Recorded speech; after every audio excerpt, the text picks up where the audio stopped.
I was kind of bored last night, and I was going through the Bible, and I come across a section in the letters of John. It was the first letter of John, and a little section caught my attention, and I actually spoke to my priest this morning during confession about it, and he kind of clarified it, but I thought maybe the rest of the world might want to know what the meaning behind the 1 John chapter 2, verse 18, where John is talking to the children about multiple antichrists.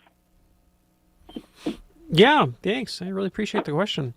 So, in the New Testament, there is an apocalyptic note, a theme, if you will, of coming cataclysm when the world will turn against the church and the people of God, and signs and wonders will occur, and nations will go to war, and then the end will come.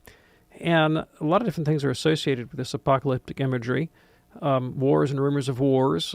In the book of Revelation, we don't find the word Antichrist, but we definitely find these horrific images of beasts from the earth with horns and eyes waging war against those who follow Christ. And then, of course, St. Paul talks about the man of lawlessness in 2 Thessalonians 2.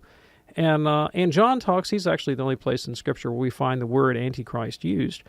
And he speaks about what seems to be an historical Antichrist, but also the spirit of Antichrist, which he says is already in the world, and other Antichrists.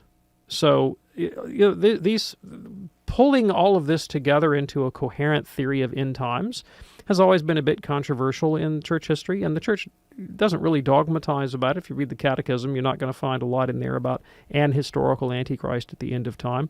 There definitely have been Catholic theologians who have thought that was an important belief, others that have maybe underemphasized that. To me, it's very salient that St. John says that there are many antichrists, right? That there are these that set themselves up against God and the church and the people of God and wage war, political, religious, or ideological, or otherwise.